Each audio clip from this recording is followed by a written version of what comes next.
오늘 우리에게 주시는 하나님의 말씀은 마가복음 2장 1절에서 12절까지의 말씀입니다.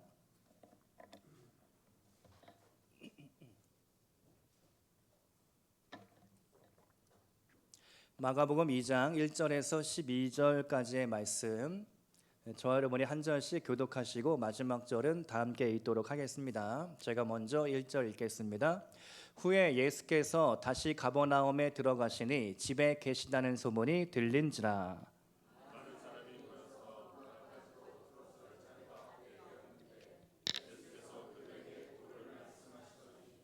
사람들이 한 중풍병자를 네 사람에게 메워 가지고 예수께로 올세.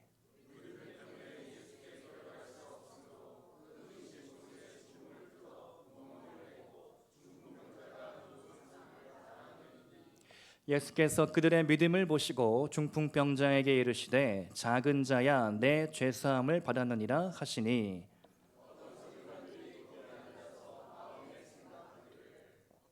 이 사람이 어찌 이렇게 말하는가? 신성 모독이로다. 오직 하나님 한 분 외에는 누가 능히 죄를 사하겠느냐?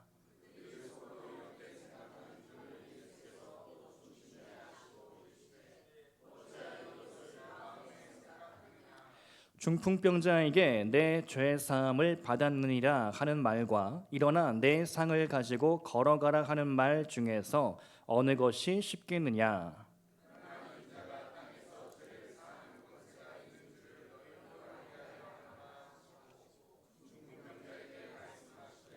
내가 내게 이르노니 일어나 내 상을 가지고 집으로 가라 하시니, 그가 일어나 곧 상을 가지고 모든 사람 앞에서 나가거늘 그들이 다 놀라 하나님께 영광을 돌리며 이르되 우리가 이런 일을 도무지 보지 못하였다 하더라. 아멘. 마가복음 강의 오늘 9번째 시간으로 나는 구원자라는 제목으로 하나님의 말씀을 나누겠습니다.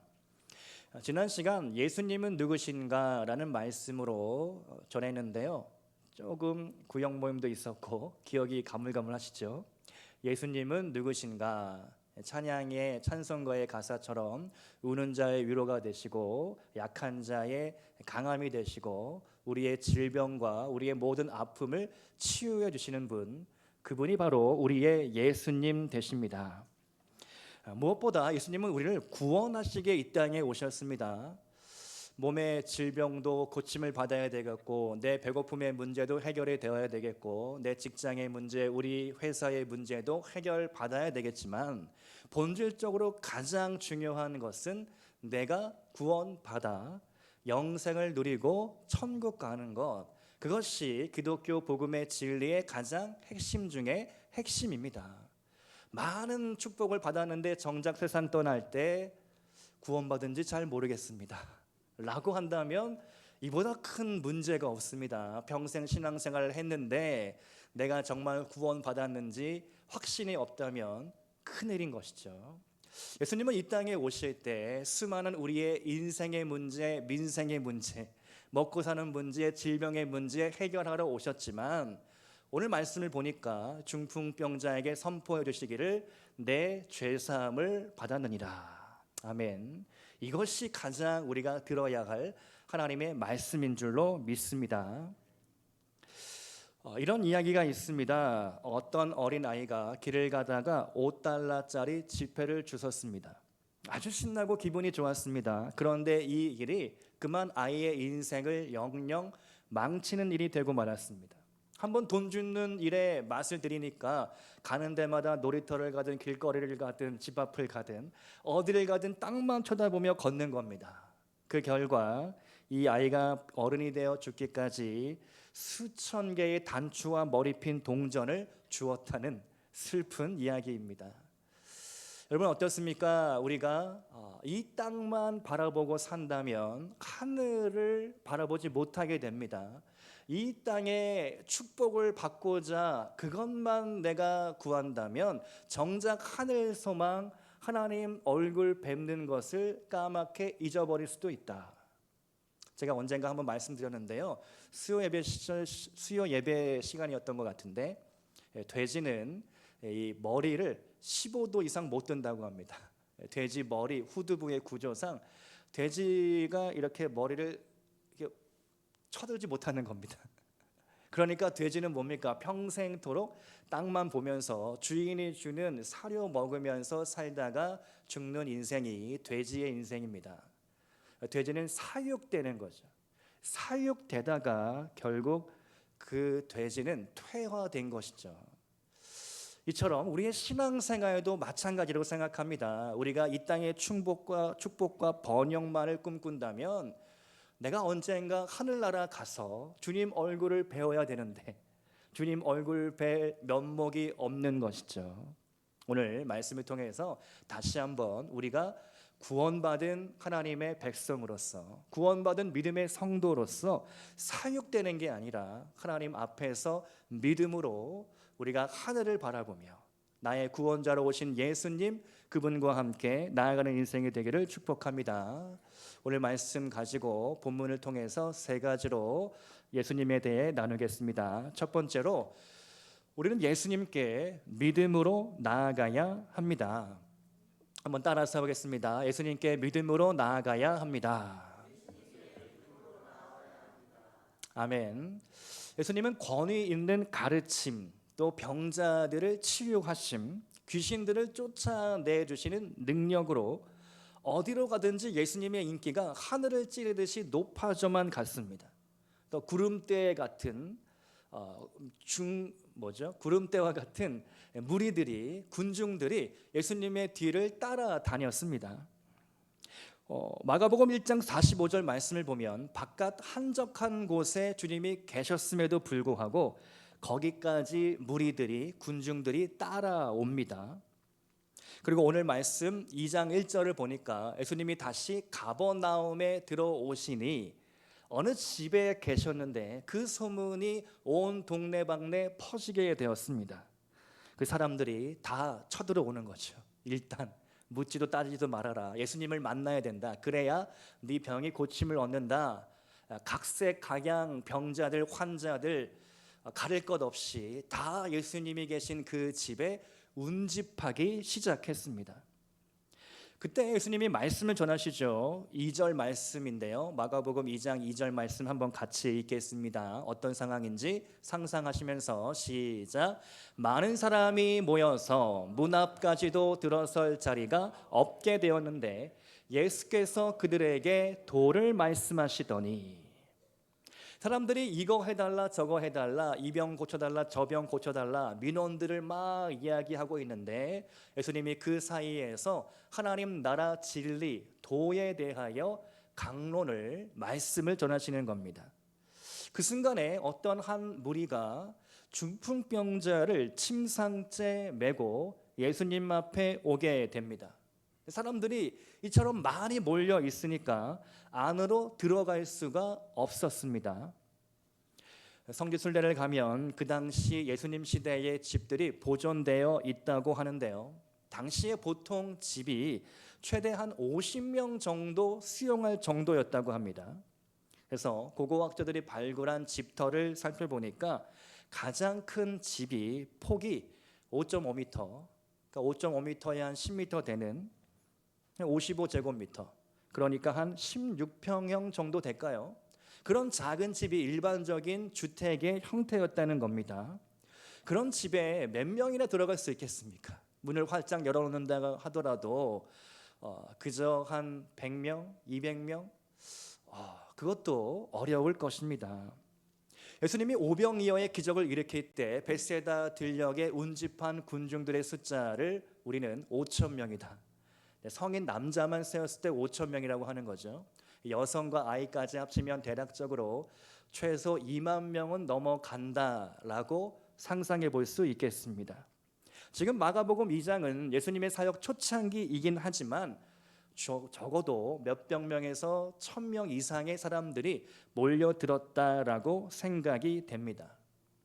여러분, 제가 어린 시절에 1호선 전철을 타면요, 러시아워 출퇴근 시간대에 소위 푸시맨들이 있었습니다.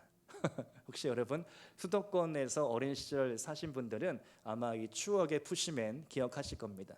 지금은 뭐 1호선이든 몇 호선이든 다 스크린 도어가 설치되어 있어서 안전이 많이 보장이 되었는데요. 제 어린 시절만 하더라도 출근 시간대 사람들이 막 이 지옥철이라고 하죠. 지옥철에 막 타면 뒤에서 막 밀어주는 사람, 우리 어린 친구들 잘 모를 텐데요. 뒤에서 막 밀어주는 푸시맨들이 있었습니다. 그런 이미지를 한번 떠올려 보시기 바랍니다. 문전성시를 이루고 있는 상황, 중풍병자를 어떻게든 고쳐야 되겠는데 들어갈 수가 없는 상황. 그때 몇몇 사람들이 비장한 각오로 남다른 창의적인 생각을 하게 됩니다. 본문 3절과 4절 말씀 한번 같이 읽어보겠습니다. 시작. 사람들이 한 중풍병자를 네 사람에게 메워가지고 예수께로 올세 무리들 때문에 예수께 데려갈 수 없으므로 그 계신 곳에 지붕을 뜯어 구멍을 내고 중풍병자가 누운 상을 달아내리니 멀쩡한 지붕을 올라가서 뜯어버립니다. 이게 어떻게 가능한가? 오늘날 문명 아파트에 사시는 여러분은 모르시겠죠. 그 당시에는 흙집인 거죠. 초가집인 겁니다. 지피랑 흙으로 이렇게 인겨가지고 지붕을 얹어 있는데 그것에 뭐 사다리를 탔든지 어떻게 했든지 올라가서 지붕을 손으로 해체를 하는 겁니다. 침상, 성인 남성이 누워있는 침상을 내릴 정도의 구멍을 만들었어야 했겠죠. 아주 이 작업을 펼친 겁니다. 집안 내부 상황은 어떻게 되었을까요? 예수님께서 한창 도를 말씀하시고 계십니다. 설교 시간인 겁니다. 설교 시간에 갑자기 이 한복판에 흙이 무더기가 막 후두두둑 막 떨어지고 있는 거죠. 날벼락이 떨어진 겁니다.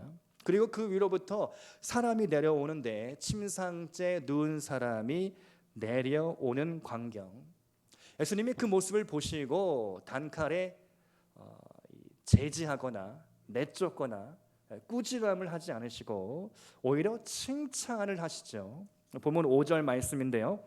예수께서 그들의 믿음을 보시고 중풍병자에게 이르시되 작은 자야 내 죄사함을 받았느니라. 아멘.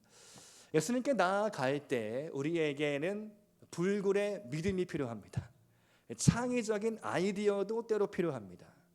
성경 말씀에 나오는 여러 가지 기도 응답의 비밀들이 이 사례들이 많이 나와 있습니다.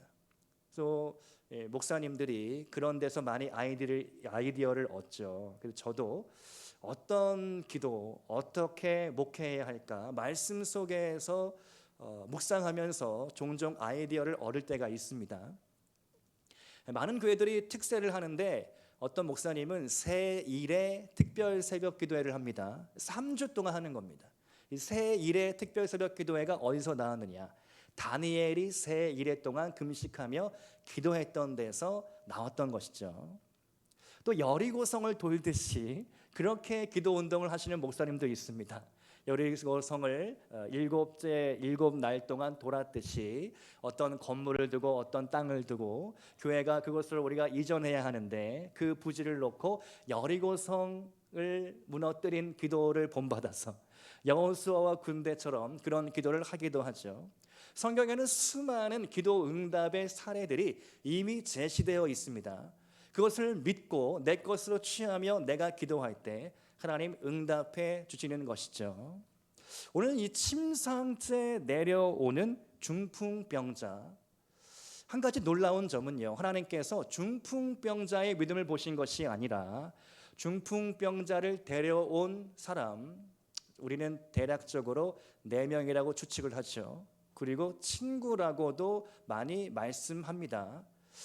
이 사람들의 믿음을 보시고 하나님께서, 예수님께서 그 중풍병자의 믿음을 고쳐 주시는 것이죠. 우리가 여기서 한 가지 아이디어를 얻을 수 있습니다. 때로 급한 경우에는 하나님께서 그 사람이 기도할 수 없는 상황이라면 그 주변 가까운 사람의 기도를 쓰실 수 있으시다. 아멘. 여러분의 기도 대상자, 여러분이 마음에 품고 있는 전도 대상자, 그 사람은 기도할 줄을 모르죠. 기도가 무엇인지 모릅니다. 하나님도 모르고 예수님도 모르고 성령님도 모릅니다. 또 믿음을 떠나버린 많은 친구들, 지인들이 있습니다. 우리가 그분들을 위해 어떻게 기도할 수 있을까?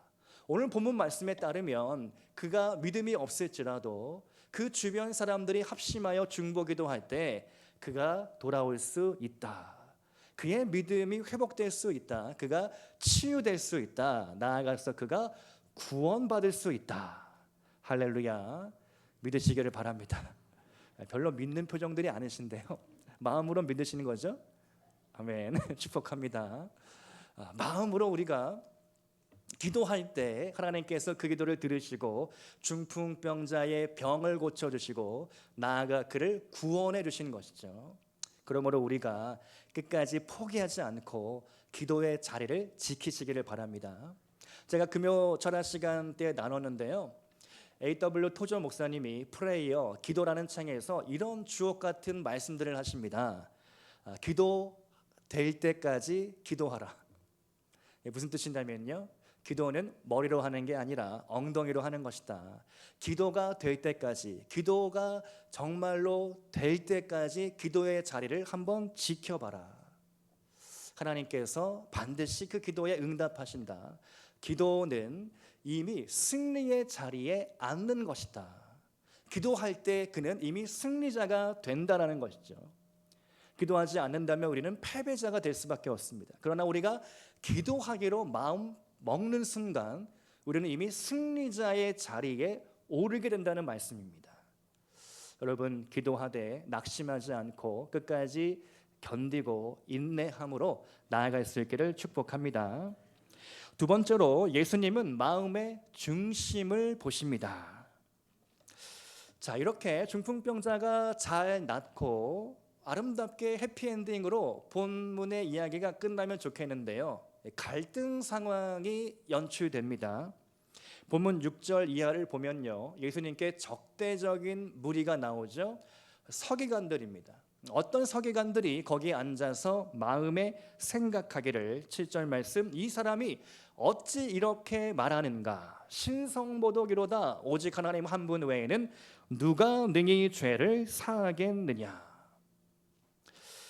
자, 지금 많은 사람들, 온갖 부류의 사람들이 예수님 말씀 듣기 위해 어떤 집에 모여 있는 겁니다. 그런데 그 집안 한켠에 서기관들이 의자를 놓고 앉아 있습니다.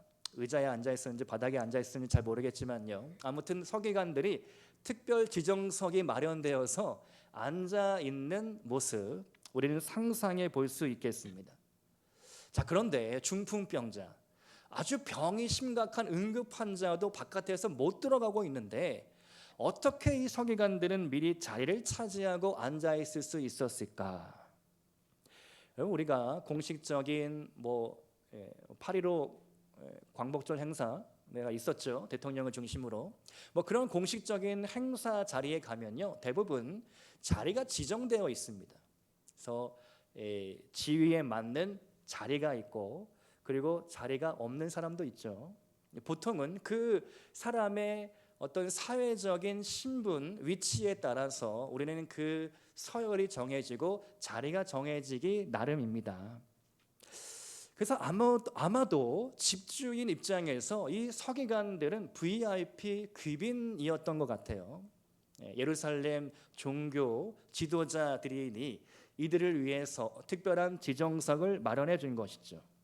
근데 이들이 그냥 가만히 있었으면 좋았겠는데 높은 자리 상석에 앉아서 예수님이 무엇을 말씀하시든지 그 한 말씀 한 말씀을 쪼개고 들으면서 마음속으로 비판하고 있었습니다. 비판적 듣기 이것을 하고 있었던 것이죠. 그러다가 예수님이 내 죄사함을 받았느니라, 이 말씀을 듣고 이 사람들이 깜짝 놀라게 되는 것이죠. 아니, 어떻게 하나님 한 분 외에 저가 유명한 랍비인 것은 알겠는데 어떻게 죄사함을 받았느니라라는 망언을 할 수 있느냐? 저것은 분명한 신성 모독이다. 자, 그런데 이 대목에서요, 놀라운 점이 있습니다. 그것은 이 서기관들이 입 밖으로 말하지 않았다는 겁니다.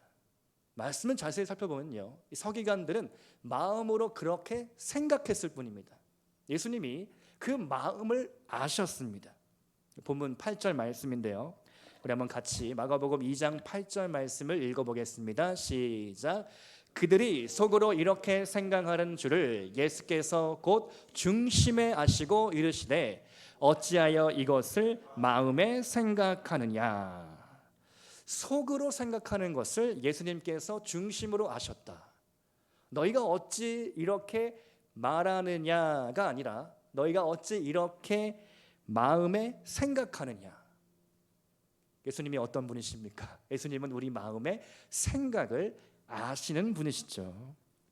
10길 우물속은 알아도 한 길 사람의 마음속 알기 어렵다는 말을 합니다.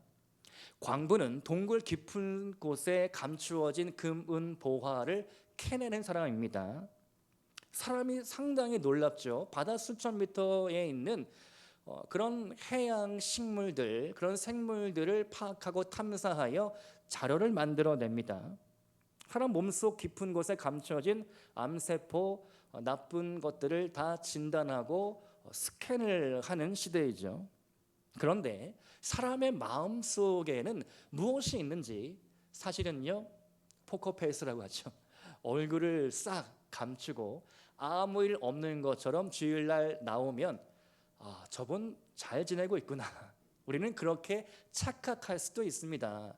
그 사람이 자신의 어려움을 토로하지 않는 한, 구역 모임에 나와서 사실은 이러이러한 자녀 문제가 있고 어려움이 있고 재정이 어렵습니다, 직장과 기업 가운데 이런 갑작스러운 일들이 있었습니다라고 나누기 전까지는 우리가 그 사람이 어떤 생각을 하는지, 어떤 마음을 품고 있는지 사실 알기가 어렵습니다.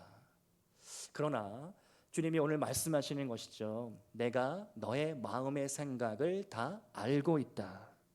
너의 작은 신음까지도, 너의 호흡 소리까지도 나는 다 귀 기울여 듣고 있다.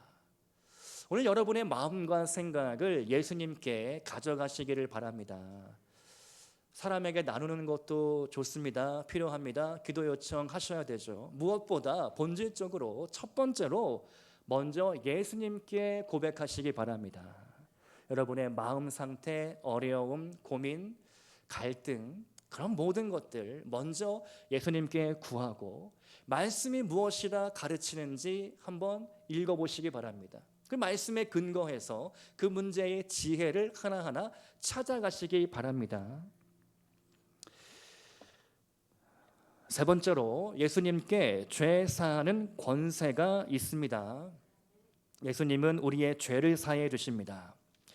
예수님과 서기관들의 대립, 복음서는 그 갈등 상황을 낱낱이 기록하고 있는데요. 기득권이란 참 무섭습니다. 예수님은 기득권 세력에 맞서는 전사투사셨죠. 종교 권력을 날마다 깨고 욕하고 독사의 자식들아, 날마다 종교 권력자들과 날 세우는 말씀들이 복음서에는 자주 언급이 됩니다. 예수님이 왜 이렇게까지 하셨을까? 왜 성전에 들어가서 날이면 날마다 좌판을 다 엎으시고 채찍질하면서 환전상들을 내쫓고 기득권들과 맞서 싸우셨을까?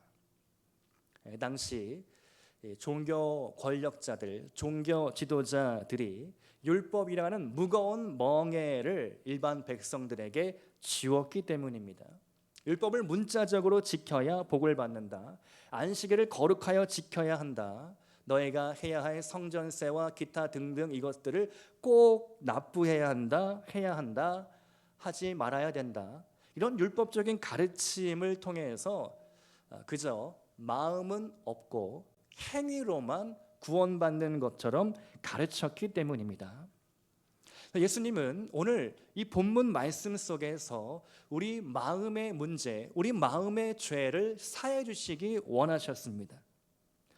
왜 예수님께서 그냥 마가복음 1장에 나오는 것처럼 그저 아무 말씀 하지 않으시고 내가 너의 병을 고쳐주겠다, 일어나 걸어가라, 치유되리라, 회복되리라 이렇게 하지 않으시고 왜 유독 마가복음 2장에서 내 죄사함을 받았느니라, 죄의 문제를 다루고 있는 걸까요? 바로 이 서기관들에게, 종교 지도자들에게 내가 누구인지, 예수라는 사람이 왜 이 땅에 왔는지를 보여주기 위해, 가르쳐 주기 위해서 특별한 말씀을 주신 것입니다.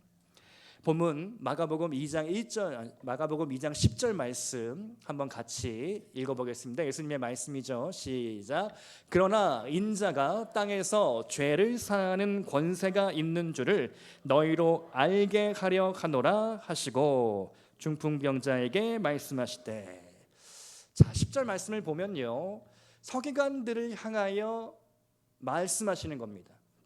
야, 너희 서기관들, 너희들 율법이라는 무거운 짐을 백성들에게 지우며 맹인이 맹인을 인도하는 것처럼 너희가 이상한 대로 어둠 가운데로 백성들을 인도하고 있구나. 그게 아니다. 내가 이 땅에 온 것은 많은 사람들의 죄를 구원하기 위하여, 너의 죄를 사하기 위해 내가 이 땅에 왔다. 이것이 너무나 놀라운 하나님의 은혜고 복음인 줄로 믿습니다. 여러분이 아는 세상은요, 여러분이 죽을 때 이 세상이 사라지게 됩니다. 어쩌면 내가 태어남으로 이 세상이 존재하는 것입니다. 내가 있기 때문에 세상이 있는 것이죠. 이해를 하셨습니까? 내가 죽으면 내가 아는 세상도 끝납니다. 지극히 이기적으로 생각해 보면요, 정말 본질적으로 들어가면 내가 이 세상에 태어나서 내가 구원받아서 내가 천국 가는 것이 가장 소중하고 가장 중요한 일입니다. 그리고 나서 우리 가족들의 구원의 문제인 것이죠.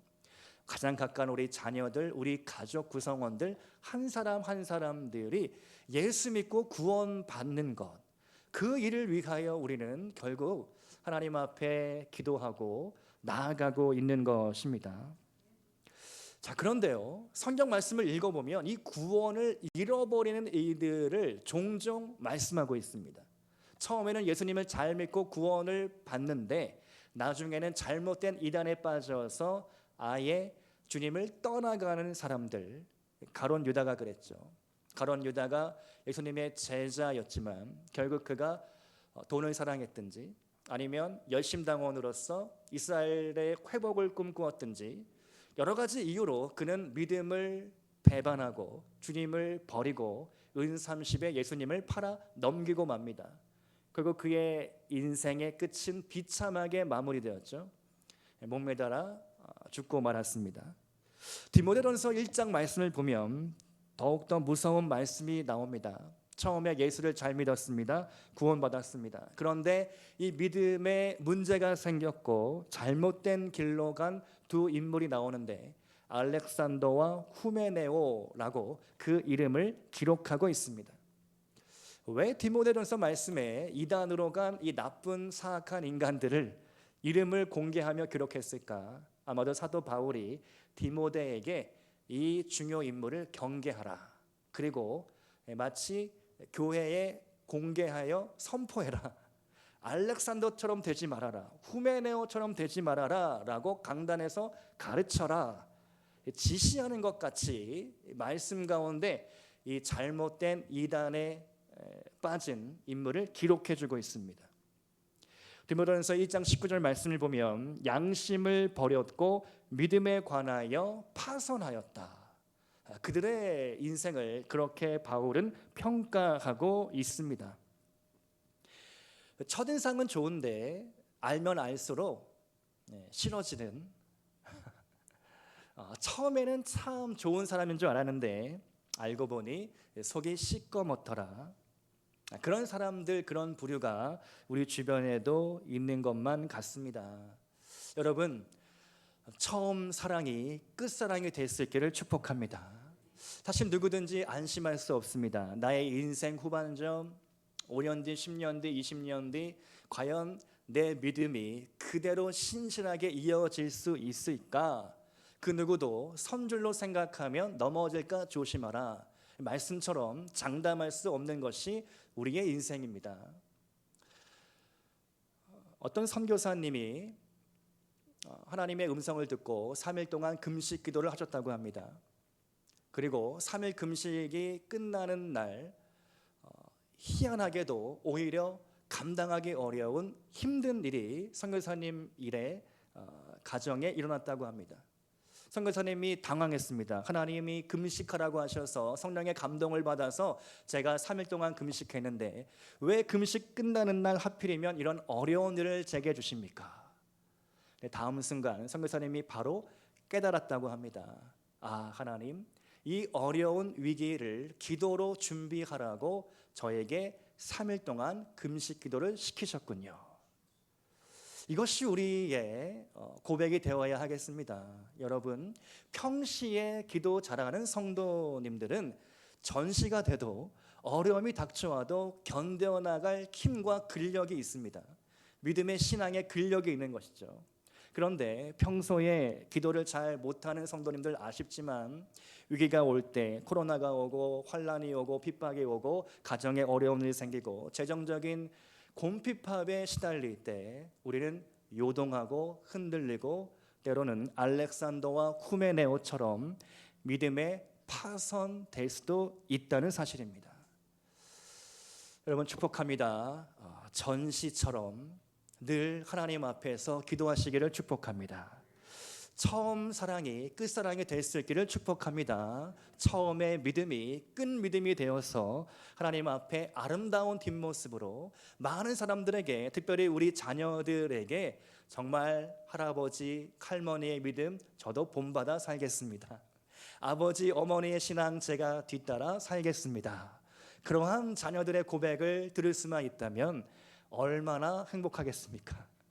그러한 복된 가정, 그런 복된 인생 될 수 있기를 축복합니다. 오늘 말씀의 결론입니다. 예수님께서 오늘 우리에게, 여러분에게 말씀하십니다. 내가 구원자이다. 내가 널 구원하기 위해 이 땅에 왔다. 여러분이 받은 구원 잘 지키며, 그리고 그 구원을 오늘도 내일도 믿음으로 이루어 나가며 그 구원의 복음을 많은 사람들에게 전할 수 있는 인생 될 수 있기를 축복합니다. 함께 기도하시겠습니다.